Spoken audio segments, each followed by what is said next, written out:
membres de la mission religieuse marocaine, messieurs les imams référents, monsieur le directeur général de l'ECUJ,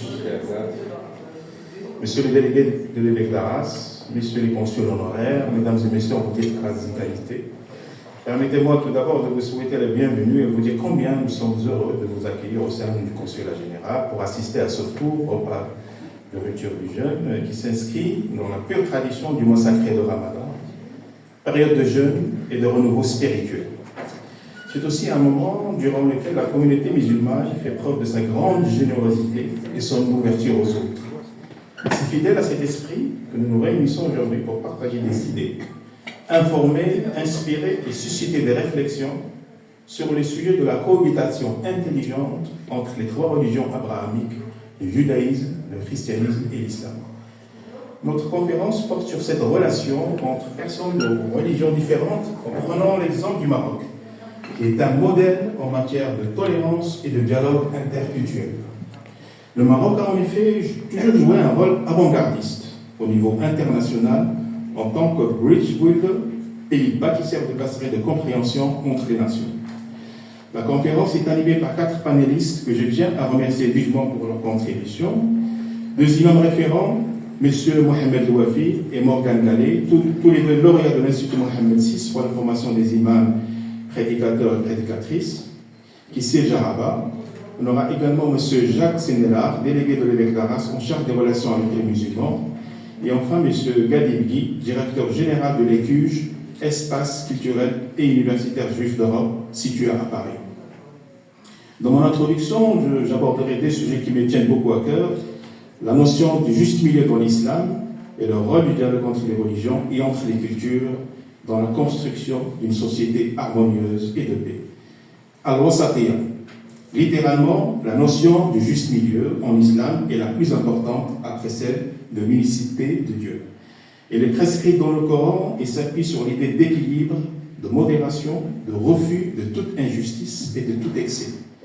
Ce précepte appelle ainsi la communauté musulmane à modérer ses sentiments à l'égard de son entourage, à vivre en paix avec les autres au sein de la société et à s'éloigner de la violence et de l'extrémisme.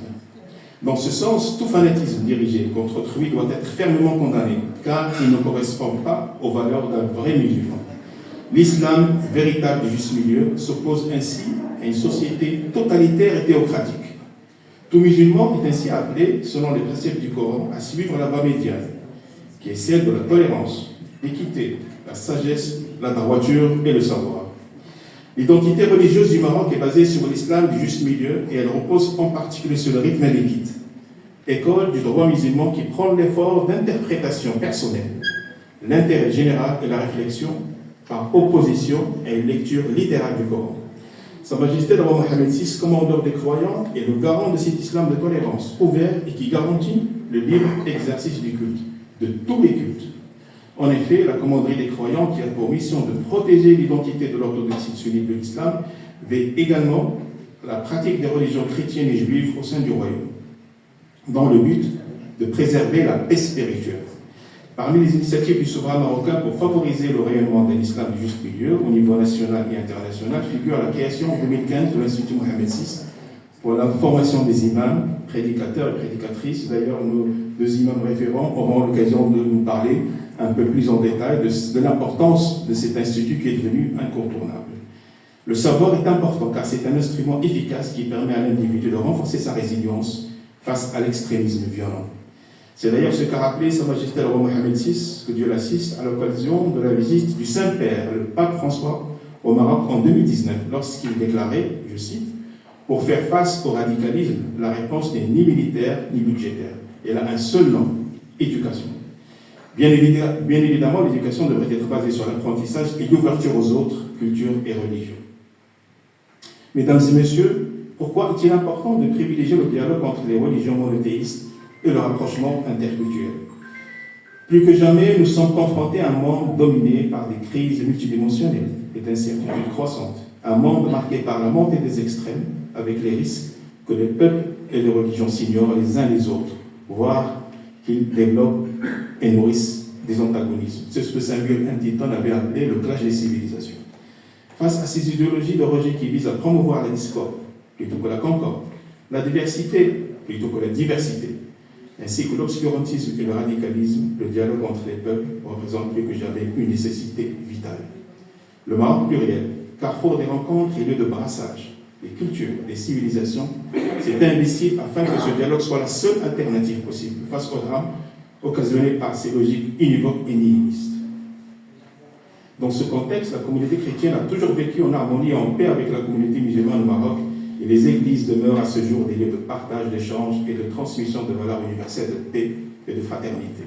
Comme il est de notoriété, juifs et musulmans ont également et de longue date cohabité au Maroc dans la sérénité et le respect mutuel. Les témoignages de cette cohabitation foisonnent. Je me permettrai de citer le grand humaniste et regretté Haïm Za'farani, historien et érudit marocain de confession juive, natif d'Essaouira. Il rédigeait ses recherches et ses ouvrages aussi bien en arabe, en français qu'en espagnol pour expliquer que juifs et arabes ont participé avec fidélité et intelligence à la construction d'un patrimoine culturel commun où la mémoire des juifs rencontre celle des musulmans. D'éminents géographes, des poètes, des philosophes, des astronomes, des politiciens et des conteurs tels Yitzhak Ben Khalfoun et Nissim Ben Jacob, des talmudistes comme Ishaq al-Fassi, dont l'œuvre résume et clôt toutes les alarotes, les lois juives, ont vécu en parfaite symbiose avec leurs compatriotes musulmans. Le grand voyageur historien Ibn Khaldoun a quant à lui longtemps puisé sa pensée à partir de la philosophie grecque et le monothéisme biblique et coranique. D'autres exemples sont tout autant révélateurs de cette cohabitation exemplaire à l'image de la célébration de la fête de l'Aïd pour rendre hommage aux saints vénérés au Maroc, ou encore à la Mimouna, célébrer le dernier jour de la Pâque juive, Pessah, où l'hospitalité prime entre les deux communautés. Comme vous le savez si bien, Sa Majesté le roi Mohamed VI, que Dieu l'assiste, en tant que commandeur des croyants, de tous les croyants, accorde une grande importance aux questions liées au dialogue interreligieux, au dialogue des civilisations et des cultures, ainsi qu'à la valorisation du patrimoine culturel et cultuel, notamment de la communauté juive marocaine. À titre d'illustration, je citerai la restauration de Beit Dakira, dans l'ancienne Médina d'Essaouira, ou encore l'édification des musées de la culture juive. Nos conférenciers auront l'occasion d'aborder ces sujets de manière beaucoup plus détaillée.